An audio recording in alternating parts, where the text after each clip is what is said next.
De parte de La Voz de la Esperanza, te extendemos nuestra más cordial bienvenida a este estudio de la lección de la escuela sabática. Oramos para que Dios llene tu vida de bendiciones. Parece increíble, Omar, sí. Pero este es el último repaso del primer trimestre de este año. Estudiaremos la lección número 13 para el 26 de marzo de 2022 y lleva por título Permanezca el amor fraternal. Como solemos hacerlo, necesitamos, antes que nada, pedir que el Señor nos guíe en este estudio.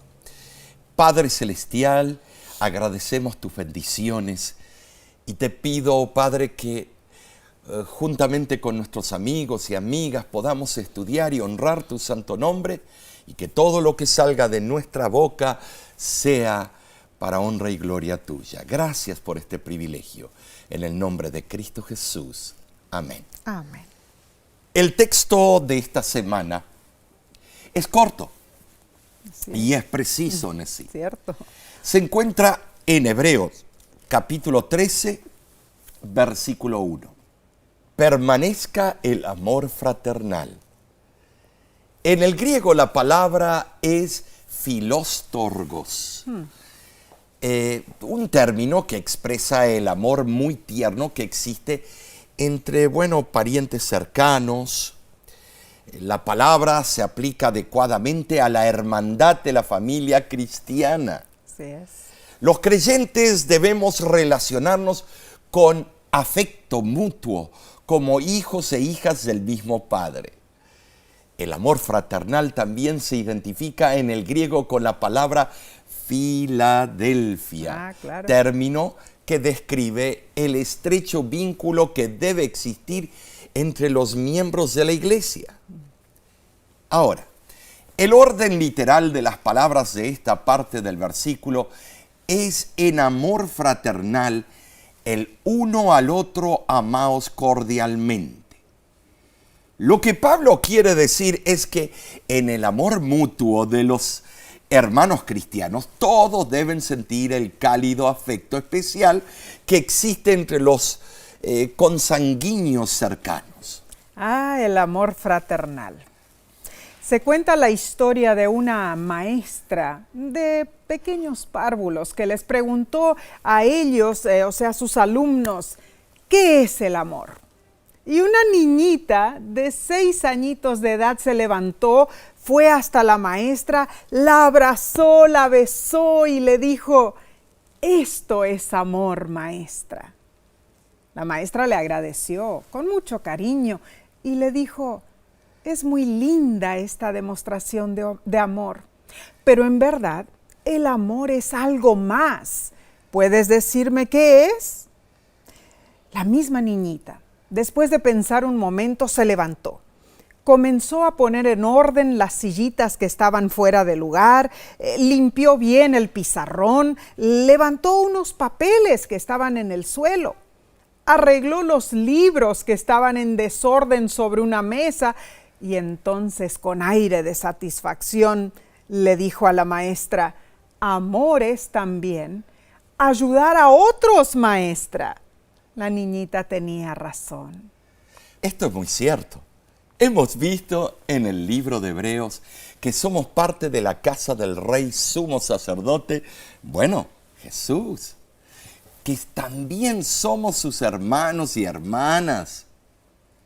Pablo no se refiere solo a un grupo de personas que se ocupan de su salvación en una relación personalizada con Jesús, sino a una familia, a un hogar donde los integrantes se salvan juntos. El apóstol caracterizó la obra de Jesús en nuestro favor como amor fraternal. Así es. Él no se avergüenza de llamarlos hermanos, como vimos en Hebreos 2:11. Por eso los creyentes deben hacer por los demás lo que Jesús hizo por ellos. Claro que sí, Omar. Es importantísimo que hagamos por nuestro prójimo lo que Jesús hizo por nosotros, ¿no es cierto? Amén. Esta semana estudiaremos las últimas palabras del apóstol Pablo a su audiencia en Hebreos capítulo 13. Sus consejos abarcan muchos temas.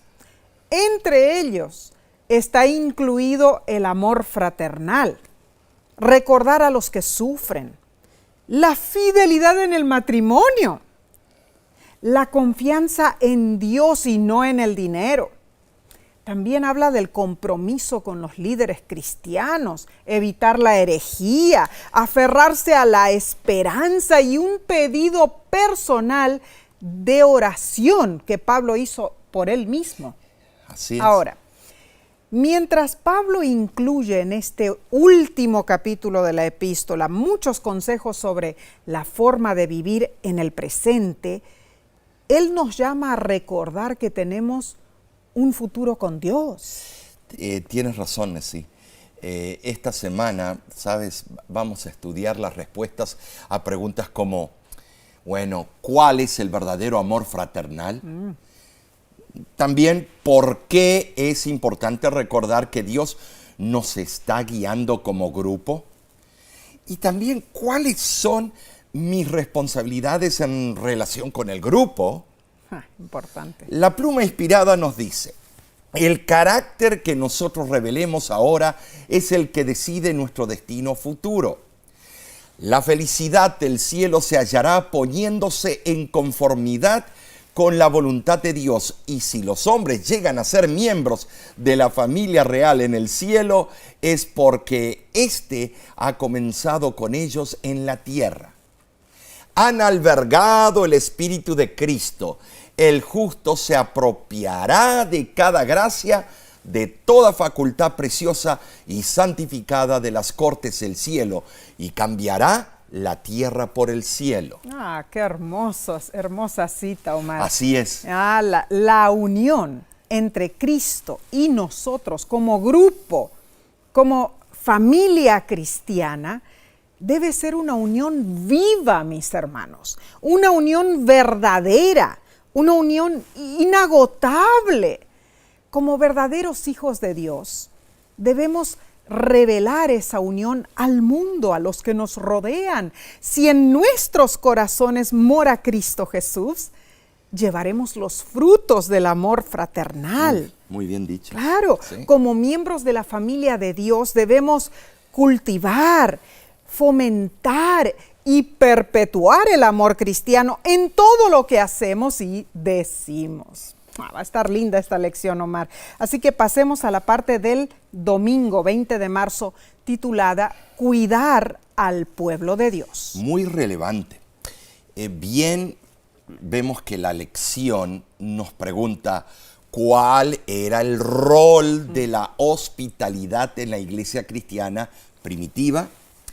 Bueno, para eso nos vamos a Hebreos capítulo 13, versículo 2, y allí vemos la explicación, Nessie. Así es. Leamos. No os olvidéis de la hospitalidad, porque por ella algunos, sin saberlo, hospedaron a ángeles. ¿Te das cuenta, Nessie? En la época en que se dio inicio al cristianismo, había mucha necesidad de la hospitalidad de cristianos y de no cristianos. Cierto.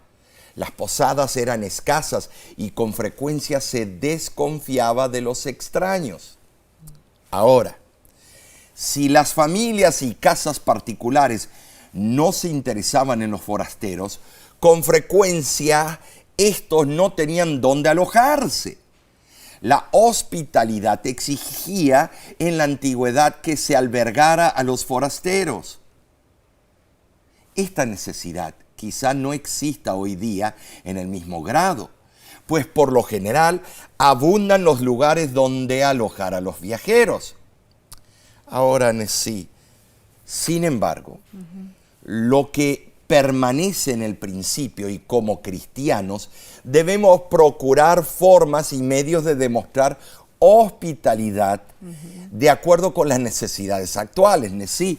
No podemos hacerlo como ellos lo hacían, como mis abuelos lo hacían cuando veían un forastero, Muy lo cierto. traían a la casa. Hoy en día traemos tal vez un asesino en Ay, serie. no, bueno. Es otra dinámica. Hallará fe en la tierra. Hallará fe en la tierra cuando el Hijo Bueno, del Hombre venga. Pero, Mar, en realidad el versículo no se refiere solo a ser hospitalarios con los que conocemos, hospedando a nuestros miembros de iglesia local, sino también se refiere a los que no son creyentes, a los extraños, y ahí está el peligro. El ¿no es peligro cierto? es que los hospedas y se quedan ahí. Se bueno. quedan por semanas, Eso nos pasaba meses. en Nos Manaus. pasó a nosotros en Es nuestro cierto. ministerio. Es Entonces la fe ha decaído, entonces ya tenemos miedo de hospedar. Pero Pablo alude que algunos hospedaron ángeles sin saberlo.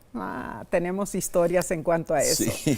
Ese fue el privilegio de Abraham, el privilegio de Lot, el privilegio de Gedeón y de Manoa. La fidelidad en atender las necesidades de los forasteros será tenida muy en cuenta en el día del juicio, en el día del juicio final. El apóstol exhortó en cuanto al cuidado de los presos también. Mateo capítulo 25 versículo 36 dice: estuve desnudo y me cubristeis, enfermo y me visitasteis, en la cárcel y vinisteis a mí. La gran prueba tiene que ver con el grado al cual se han aplicado los principios de la verdadera religión a la vida diaria, especialmente en relación con los intereses y con las necesidades de otros, incluso los que no son extraños. El autor de la lección menciona algo importante. El amor fraternal hacia los presos implicaba no solo que los creyentes recordaran a los prisioneros en sus oraciones, sino también que les brindaran alivio mediante, el apoyo material y emocional. Quienes brindaban apoyo a los condenados por la sociedad se identificaban con ellos. En cierto sentido, llegaban a ser socios de ellos y se volvían vulnerables al abuso social. Pablo utilizó terminología de simbolismo para animar a los lectores a conmiserarse con los presos. Podemos decirles, sí, que Pablo les explicó que ellos eran compañeros de los que habían sido expuestos públicamente a burlas y aflicciones. También usó el término maltratados, como haciendo eco del ejemplo de Moisés, quien eligió ser maltratado antes que gozar los deleites temporales del pecado. Wow. Y por último, Pablo menciona el amor fraternal, mostrando a los presos que no han sido abandonados. Ay, Omar, pero no solo con los presos debemos ser hospitalarios. La sierva del Señor amplía nuestra responsabilidad y dice: hay otros muchos para quienes podemos hacer de nuestro hogar una bendición. En todas sus fiestas, los israelitas admitían al pobre, al extranjero y al levita. A todos se les consideraba como huéspedes del pueblo para compartir la hospitalidad en todas las festividades sociales y religiosas y ser atendidos con cariño en casos de enfermedad o penuria. A personas como esas debemos dar buena acogida en nuestras casas. ¿Cuánto podría ser semejante acogida para alegrar y alentar al enfermero, misionero o al maestro, a la madre cargada de cuidados y de duro trabajo, o a las personas débiles y ancianas que viven tan a menudo sin familia, luchando con la pobreza y el desaliento? Tremenda cita. La verdad, sí. Omar. La verdad que es una pluma que ha sido inspirada. Así es. Hay tantas maneras para cuidar a nuestro prójimo. Nunca pensemos que nos estamos rebajando al atender a los necesitados. Ahora, todo ser viviente es objeto de la compasión divina. El amor fraternal que se inspira en el ejemplo de Jesús hará que veamos en cada persona, sea pobre o sea rica, con valor y respeto. Bien nos dice Primera de Pedro 4:9, hospedaos los unos a los otros sin murmuraciones, o sea, no a regañadientes. Hermanos, debemos hacer esto sin quejarnos, con sincero amor fraternal. Ay, Omar, la verdad que este último capítulo del libro de Hebreos nos trae lecciones muy prácticas. Tremendo, porque se aplican para el día de hoy. Es cierto. Ahora, yo te voy a decir, me acuerdo algunas anécdotas que nuestros abuelos nos contaban. Y nos contaron cómo hospedaron a ángeles. Oh, sí, mi abuelo contaba. ¿Te acuerdas cuando él increíbles. Se olvidó el dinero sobre la cama en un hotel? Cuando regresa hay un señor cuidando el dinero. ¿Qué hace usted allí? Estaba él vestido de blanco, tenía un bastón y se veía, como una persona normal. Sí. Y le dice, ¿pero qué está haciendo usted aquí en mi habitación? Y él dijo, bueno, es que pasé por el pasillo y vi todo este dinero aquí sobre el colchón y vine aquí a sentarme a cuidarlo hasta que ustedes llegaran. Y luego tu abuelo fue a preguntar si conocían a tal persona, el tamaño, las especificaciones. Nadie. Cuando ellos se dieron vuelta para agradecerle, ya no estaba allí. Así es. Esos son ángeles del Señor. Oh, tantas veces nos ha pasado. Muchas veces no tenemos la noción, pensando en darle un plato de comida a algún necesitado en la calle. A mí me ha sucedido, ¿no es cierto? Cosas inesperadas. Es que lo que pasa, ¿te acuerdas cuando estábamos en una ciudad de Norteamérica y fuimos a un restaurante de paso, o sea, de esos rápidos, y le compramos la comida a esta persona que está desamparada o está en la calle durmiendo? Le entregamos y se enojó y agarró la bolsa y lo tiró en la basura. Entonces, Yo lo que quiero es dinero, dijo. Pero muchas veces a causa de eso se enfría nuestra caridad. Nuestra caridad, nuestra conmiseración de las personas necesitadas. Y no debe ser así, hermanos. No. Debemos seguir practicando lo que nos exhorta la Biblia, la palabra de Dios. Claro que sí, pero esta lección sigue. Esta lección está Bueno, seguiremos estudiando, Omar, más a fondo, pero antes de seguir, tomaremos un breve descanso. Volvemos en unos instantes.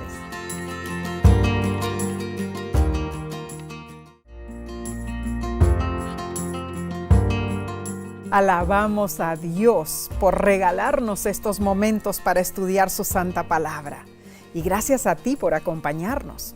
Pasemos a la lección del lunes 21 de marzo titulada Codicia e inmoralidad sexual. ¡Oh, qué título! Hay dos conceptos maléficos que debemos estudiar, Nessie. Cierto. Pero para ello tenemos que volver al capítulo 13 de Hebreos, versículos 4 y 5. Y se lee lo siguiente. Honroso sea en todos el matrimonio y el lecho sin mancilla, pero a los fornicarios y a los adúlteros los juzgará Dios. Sean vuestras costumbres sin avaricia, contentos con lo que tenéis ahora, porque Él dijo, no te desampararé ni te dejaré. Sabes, Nessie, hay dos peligrosos vicios. La inmoralidad sexual y la codicia. Muy cierto. Es tremendo. Uno piensa que la codicia no tiene nada que ver con la inmoralidad sexual. Claro que sí, porque estás codiciando cosas prohibidas. Entonces, la institución del matrimonio fue diseñada por nuestro sabio creador. Amén. Primera institución, para que nos fuera una bendición y cuando respetamos el propósito divino en nuestra vida familiar, el resultado es muy es un bien inmensurable. Claro que sí. Pero sí, el matrimonio se pervierte cuando sirve propósitos indignos, pierde la cualidad de ser honroso. Ahora, de la misma manera, la avaricia empaña nuestra visión y no nos permite ser agradecidos con lo que tenemos. Y veamos lo que estaba sucediendo en Corinto. Primera de Corintios, capítulo 5, versículo 1 dice: de cierto se oye que hay entre vosotros fornicación, y tal fornicación cual ni aun se nombra entre los gentiles, tanto que alguno tiene la mujer de su padre. La inmoralidad sexual. El informe recibido por el apóstol Pablo era completamente cierto, mis hermanos. Omar, lo sabían todos los creyentes. Claro, esto es algo increíble en sí, porque el matrimonio, cuando se destruye, la esencia del matrimonio, se destruye la célula más importante de la sociedad, la comunidad. Cierto. Y el país. Toda la sociedad Todos los sufre. grandes poderes del mundo que cayeron, empezó con la caída de la familia. Cierto. Entonces todos los cristianos sabían lo que estaba pasando en Claro. Corinto, y eso hacía que la actitud de ellos fuera aún más reprensible. El informe ya hubiera sido suficientemente malo si se hubiera referido a cualquier forma de inmoralidad, pero la que existía en Corinto era de tal naturaleza que aún la condenaban los paganos, Omar. Así es. Esto era causa de asombro, de perplejidad para Pablo y para cualquiera que conociera la elevada norma de pureza presentada por Jesús. Que la iglesia cristiana tolerara un delito que aún los paganos consideraban repugnante, agravaba el pecado y demandaba una acción inmediata y drástica. Ah, sí, es impresionante. Era una terrible situación. Claro que sí. ¿Saben lo que es? Buscar la esposa de tu padre para entrar con ella. Tremendo. Es inmoral. Efesios 5, versículos del 3 al 5, añade: pero fornicación y toda inmundicia o avaricia ni aun se nombre entre vosotros como conviene a santos, ni palabras deshonestas, ni necedades, ni truhanerías que no convienen, sino antes bien acciones de gracias. Porque sabéis esto, que ningún fornicario o inmundo o avaro que es idólatra tiene herencia en el reino de Cristo y de Dios. Ahora en sí, el apóstol Pablo menciona el amor no santificado para explicar que los sentimientos más sagrados pueden ser pervertidos con necedades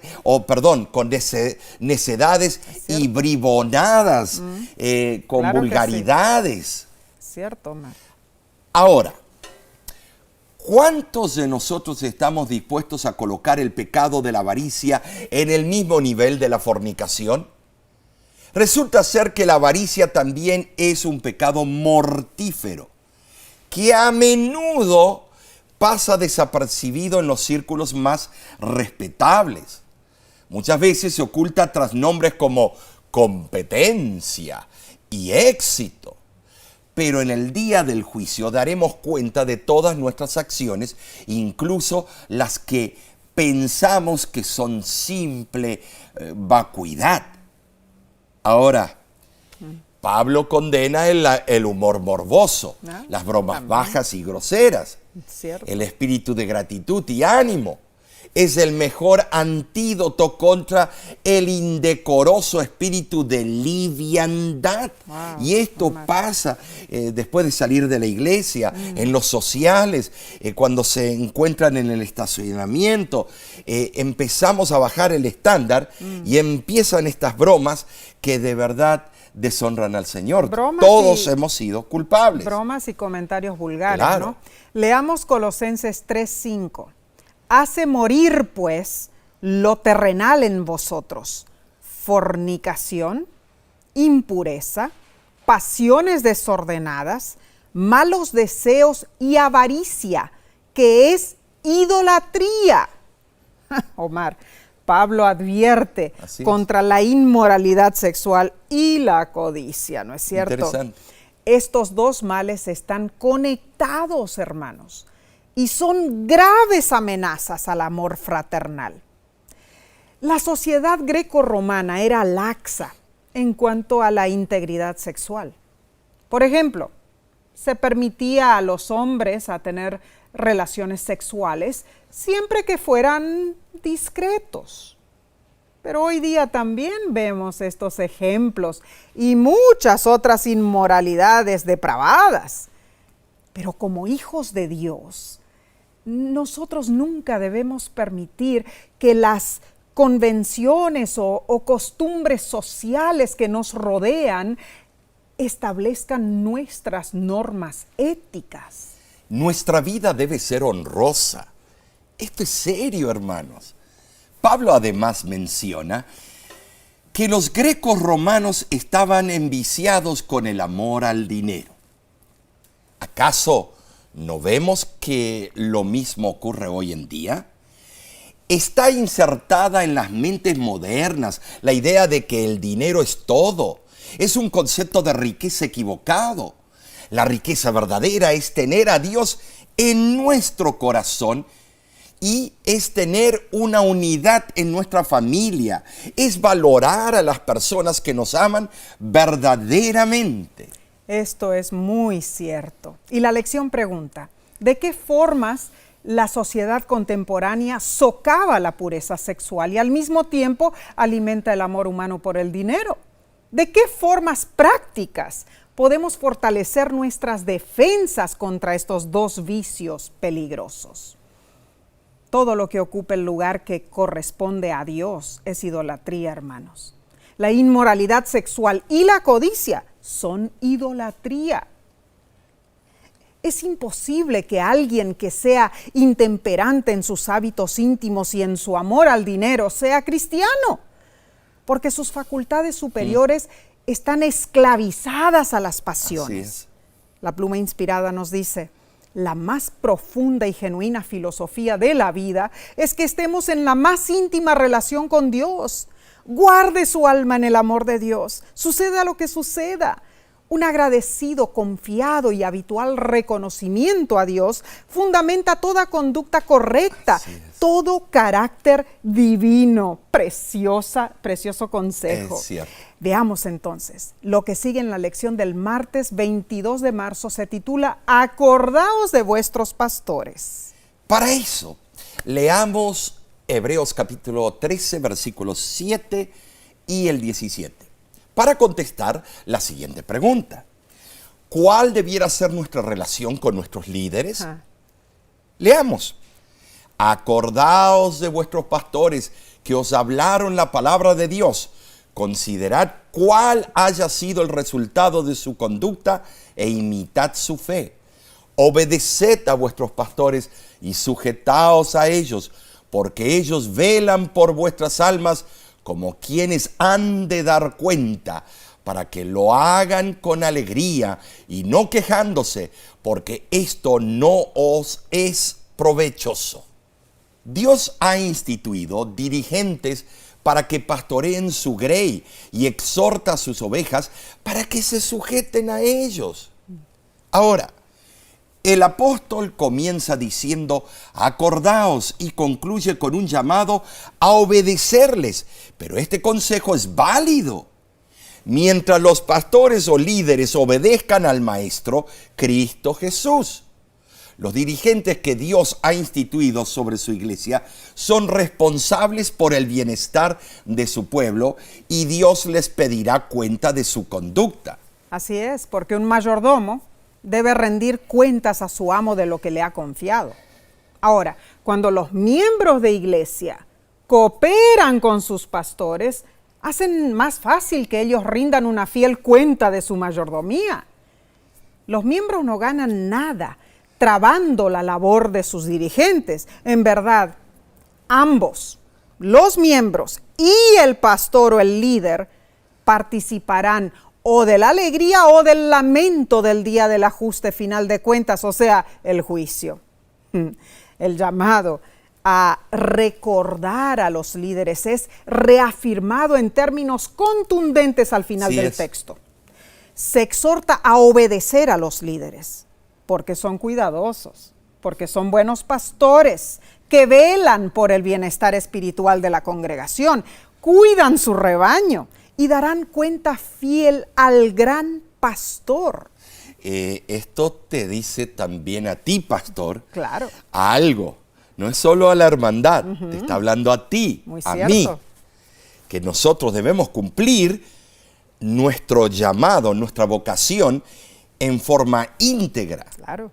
¿Cómo? Visitando, viendo a los enfermos, dando estudios bíblicos, organizando la iglesia y mucho más. Atendiendo a la hermandad. El consejo debe aplicarse a todos los líderes de la iglesia en todos los niveles de la denominación.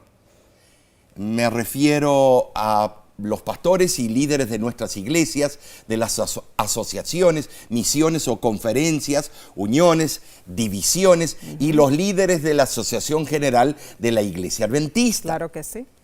Bueno, la combinación de cuidado y fidelidad de los líderes y la obediencia y confianza de los miembros resultará en una alegría sin par. La lección te hace la pregunta: ¿qué puedes hacer tú para fortalecer o mejorar la relación entre los dirigentes y los miembros de tu congregación y con líderes de la iglesia en todo el mundo? Cuenta una anécdota que un nuevo pastor saludaba a sus feligreses después del culto de adoración. Los miembros fueron amables en comunicarle al pastor sus sentimientos en cuanto a su predicación, pero un hombre le dijo: «Su mensaje fue muy aburrido, pastor». El pastor lo miró, disimuló y siguió saludando a otros. Minutos después, el mismo hombre viene y le dice: «Pastor, no creo que usted se haya preparado bien para dar ese mensaje». El pastor le sonrió nuevamente. Y a los 10 minutos otra vez apareció el mismo hombre y le dijo: «Pastor, su sermón fue una pérdida de tiempo». Bueno, cuenta la historia, Omar, que después de despedir a todos, el pastor le preguntó a uno de los diáconos acerca del hombre. «Oh, no se preocupe, pastor», dijo el diácono. «Ese hombre nunca dice nada importante. Él solamente repite lo que escucha de todos los miembros de la iglesia». Así supo el pastor que a ningún miembro le había gustado su predicación. Los escritos inspirados contienen buenos consejos en cuanto a esto. Leo del libro Testimonios para la Iglesia. No critiquéis a aquellos que llevan la carga de la responsabilidad. No permitáis que vuestras conversaciones en la familia sean envenenadas por la crítica de los obreros del Señor.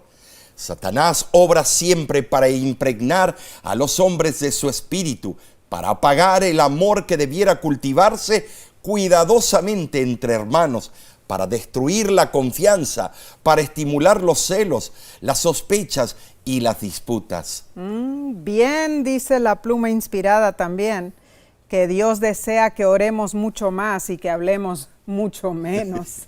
Así es. Pero también se aconseja a los pastores. Testimonios para la Iglesia dice: «Se me hizo ver que antes de que la obra de Dios pueda realizar un progreso decidido, los ministros deben convertirse. Cuando lo estén, estimarán menos los sueldos y colocarán un valor mucho mayor sobre la obra importante, sagrada y solemne que han aceptado de mano de Dios». Los ángeles anotadores realizan cada día un fiel registro de su trabajo, todos sus actos y hasta las intenciones y propósitos de su corazón aparecen revelados con fidelidad. Nada permanece oculto para el ojo que todo lo percibe. Los que han puesto todas sus energías en la causa de Dios sentirán que la obra de Dios es una parte de ellos. de modo que no trabajarán únicamente por un sueldo, no serán siervos infieles que tratan de agradarse a sí mismos, sino que se agradarán ellos mismos con todos sus intereses a esta obra solemne. Ay, Omar, esta cita está tremenda, ¿no es cierto? Bueno, este último debemos estudio... entender que llegamos a iglesias y siempre hay hermanos quejándose de los pastores. Muy cierto. Y pastores quejándose de los hermanos. Así es también. No podemos tomar bandos. No podemos irnos con un grupo que lo único que hace, te explicó tu pastor. ¿Viste cómo te están escondiendo las Mucho verdades? cuidado con Y eso. después se va a otro grupo que te dice, ese sí que es un pastor, no el que tengo. ¿Saben una cosa? Lo que estamos cayendo es en las redes satánicas. Cierto. Para que la obra no progrese. Es lo que quiere Satanás. Ahora, debemos nosotros tirar parejo. Una yunta de bueyes. Así Si es. no están los dos bueyes tirando parejo, el surco sale para cualquier lado. Así es, y la lección bien lo explica. En el día del juicio, todos daremos cuentas, ¿no es cierto? Este estudio, este último estudio de este trimestre, está tocando teclas muy sensitivas. Muy Omar. sensitivas. Seguiremos con la parte del miércoles después de una breve pausa. Volvemos en unos instantes.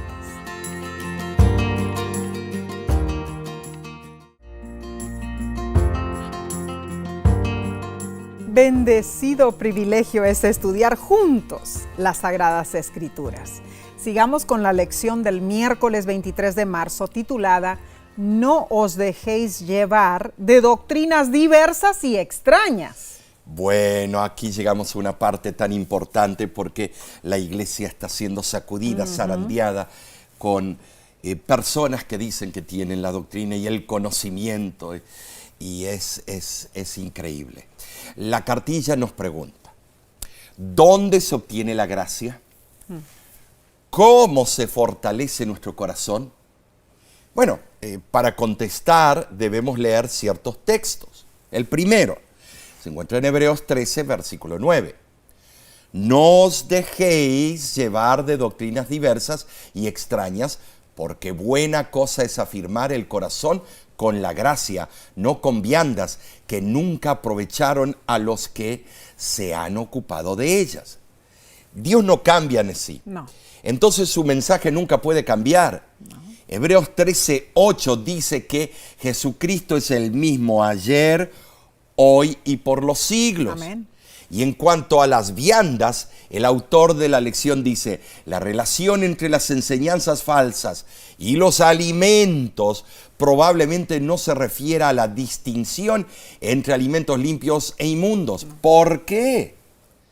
En primer lugar, Pablo no parece estar preocupado por la distinción entre los alimentos limpios e inmundos.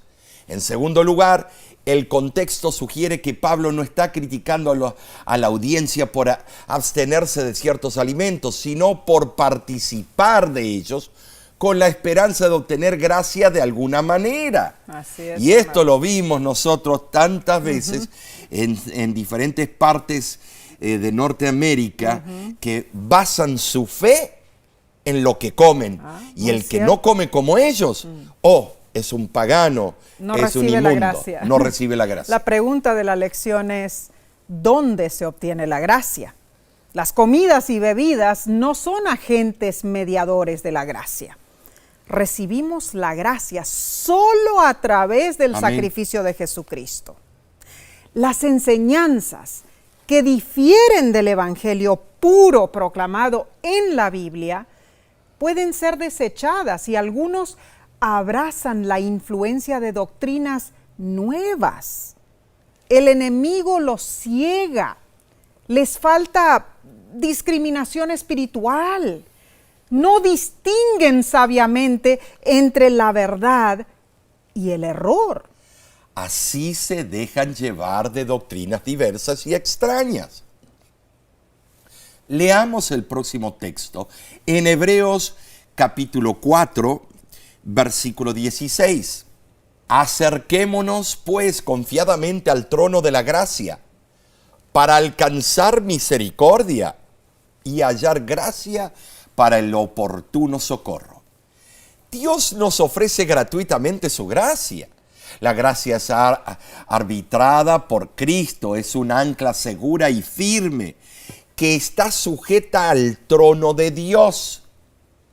Bueno, podemos decir que la recibimos mediante el sacrificio de Cristo, que nos brinda estabilidad y seguridad. Amén.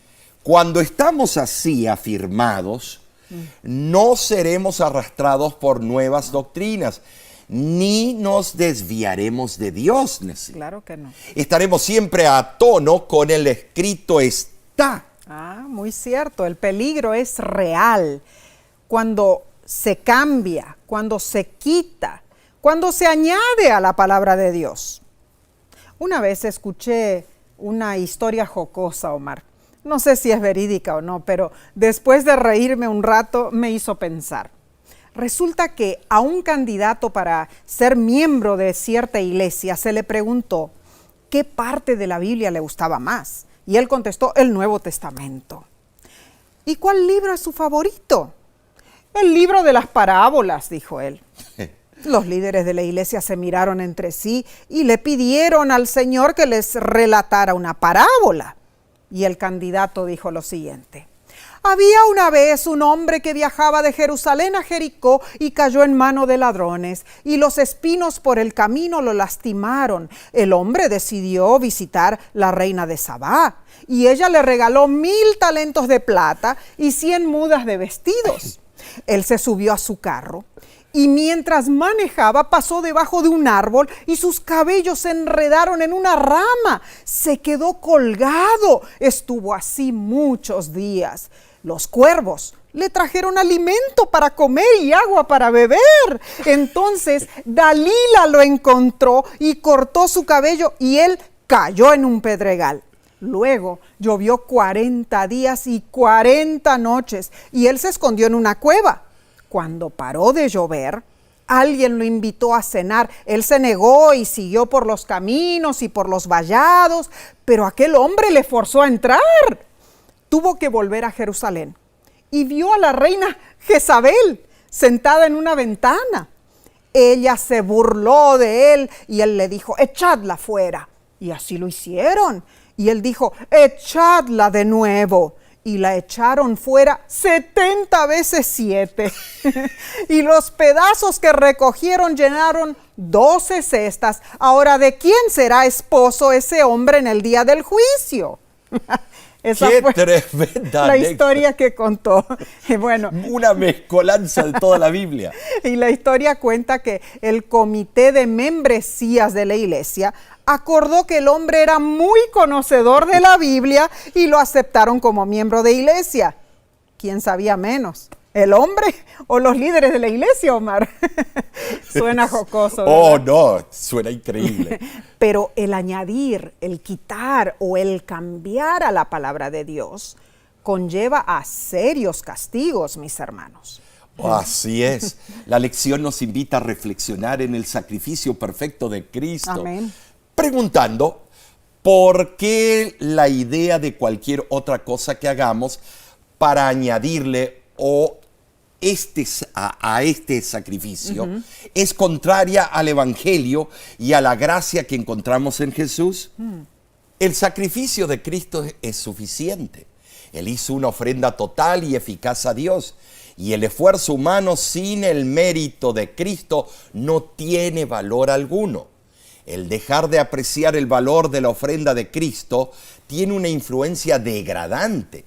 Esteriliza nuestras expectativas y nos priva de nuestros privilegios. Nos induce a recibir teorías inseguras y peligrosas concernientes a la salvación que fue comprada para nosotros a un precio infinito. Y esta cita, Omar, que leíste de Mensajes Selectos es muy, muy importante. Así que seamos cuidadosos con las enseñanzas sagradas, mis hermanos. No nos dejemos llevar de doctrinas diversas y extrañas. Entonces, Omar, vayamos al estudio del día jueves 24 de marzo. Se titula Salgamos a Jesús fuera del campamento. ¿Qué significa salir a Jesús fuera del campamento? Bueno, esta era una aplicación a lo que acontecía cuando el pueblo de Dios iba por el desierto. Ajá. La lección explica que el lugar fuera de la puerta era el más impuro de todo el campamento. Los cadáveres de los animales sacrificados eran quemados allí. Los blasfemos y otros criminales eran ejecutados en ese lugar. Los leprosos también estaban excluidos del pueblo y vivían fuera del campamento. Estas normas presuponían que la presencia de Dios estaba dentro del campamento. Cierto. Todo lo que era impuro era arrojado fuera porque Dios no estaba dispuesto a ver nada inmundo o cosa indecente. Ahora, Jesús sufrió en la cruz fuera de Jerusalén. Esto enfatiza la vergüenza que él tuvo que soportar. Jesús fue echado fuera del campamento como una cosa vergonzosa, inmunda, indecente. Leamos Hebreos 13 del 12 al 14, dice, por lo cual también Jesús, para santificar al pueblo mediante su propia sangre, padeció fuera de la puerta. Salgamos pues a él fuera del campamento, llevando su vituperio, porque no tenemos aquí ciudad permanente, sino que buscamos la porvenir. Pablo sugiere que la presencia de Dios está ahora fuera del campamento. El acto de seguir a Jesús fuera del campamento significa no solo llevar su vituperio, su vergüenza, sino también salir a su encuentro.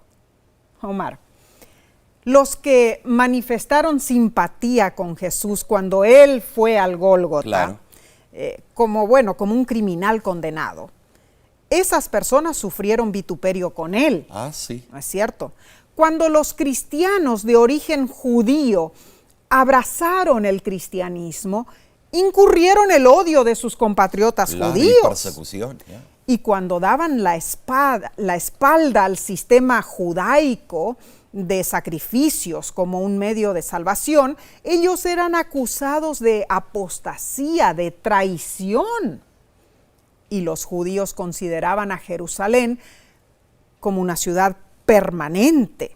Pensaban que el plan divino estaba indisolublemente ligado a esa ciudad y que estaba destinada a permanecer para siempre. Esos judíos se sentían seguros en los brazos del judaísmo. Pero los cristianos no tienen una ciudad permanente tal. Sus esperanzas y aspiraciones no están relacionadas con una ciudad o un sistema religioso terrenal. Ah, cuánto significado tenía todo esto para los cristianos hebreos que antes de mucho verían la destrucción de Jerusalén. Pablo invita a sus lectores a seguir a Jesús como el autor y consumador de su fe y a considerar sus sufrimientos presentes como disciplina momentánea que producirá el fruto apacible de justicia. Deben dejar atrás una ciudad o un campamento corruptos en busca de la ciudad que ha de venir, cuyo arquitecto es Dios. El Señor busca a personas consagradas, personas que conocen la verdad y aman a Jesús y a las almas, personas que se niegan a sí mismas, eligiendo el sufrimiento, saliendo fuera del campamento y llevando el reproche de Cristo. La sierva del Señor nos comparte esta admonición. Dice, hermanos, si continuáis siendo tan ociosos y mundanos y tan egoístas como antes, Dios os pasará seguramente por alto y tomará a los que son menos ambiciosos de honores mundanales y no vacilarán como no vaciló su maestro en cuanto a salir del campamento cargados de oprobio. La obra será dada a quienes la acepten, la aprecien y entretejan sus principios con su experiencia diaria. Dios elegirá a hombres humildes que traten de glorificar su nombre y de hacer progresar su causa, más bien que honrarse y favorecerse a sí mismos. Omar, esta cita de testimonios para la iglesia, tremenda. Es impresionante. Parece difícil, pero si perseveramos un poco más, recibiremos nuestro galardón. Amén. La pluma inspirada nos habla dulcemente en la siguiente cita. Y dice así: no transcurrirá mucho tiempo antes que veamos a aquel en quien ciframos nuestras esperanzas de vida eterna. Y en su presencia todas las pruebas y los sufrimientos de esta vida serán como nada. Alzad los ojos, sí, alzad los ojos y permitid que vuestra fe aumente de continuo. Dejad que esta fe os guíe a lo largo de la senda estrecha que, pasando por las puertas de la ciudad de Dios, nos lleva a al gran más allá, al amplio e ilimitado futuro de gloria destinado a los redimidos. Preciosa cita de Jorge de los testimonios. Cita. Amén, amén. Así es como Dios nos guía, hermanos. Guía a cada uno de nosotros. Pero siempre debemos recordar que Él nos guía también como grupo. Así es. No solamente en forma personal y solo nosotros, sino como membresía de iglesia. Debemos mantener el amor fraternal. Omar, hemos aprendido lecciones valiosas durante este trimestre con el estudio del libro de los Hebreos, claro. ¿no es cierto? El Hebreos nos condujo por un sendero lleno de atesorados consejos prácticos para nuestra vida espiritual. Esperamos que tú hayas sido grandemente bendecido, pero, Omar, pero aquí no termina porque viene otro fascinante estudio. Oh, sí. El próximo trimestre, hermanos, nos transportaremos al primer libro del canon bíblico. El título general es el Génesis. Tremendo. Ay, una lección fascinante. Claro que sí. Estudiaremos historias dramáticas de milagros y juicios, conmovedores relatos de amor, de odio, de nacimiento, de muerte, de asesinato y de perdón. Así es. Veremos lecciones sobre la fe, la esperanza y la promesa de redención. Amén. ¿Sabes? La primera lección lleva por título La creación. Te invitamos a acompañarnos y a compartir estos repasos con tu familia y tus amigos. Nos vemos en un tiempo de que la familia necesita estudios como estos.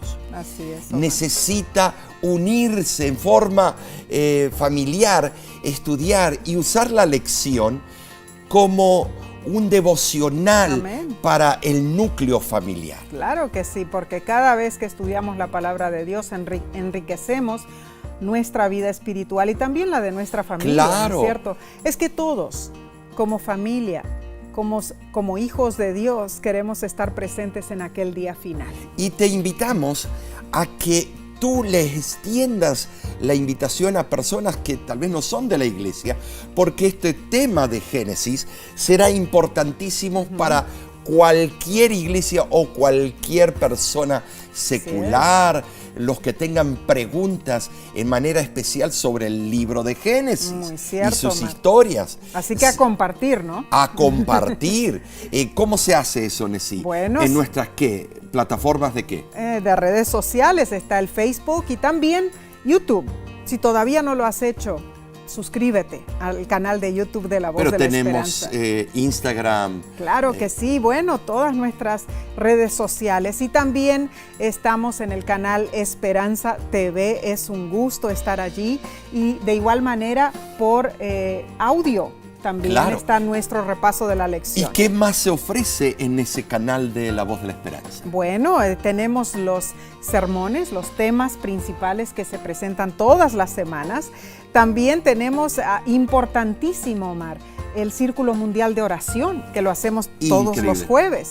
De igual manera está El nuevo los segmentos cortos. que contesta preguntas difíciles. ¿Cómo se llama? Ayúdeme a entender. También están Y tenemos también interesantísimos. algunas cápsulas de salud Muy hechas en cierto, forma muy cierto. de caricaturas. Bueno, pero por mientras, nos vemos en el próximo estudio de la lección de escuela sabática. Y para ti, deseamos bendiciones hasta que sobreabunden. Que Dios te bendiga ricamente.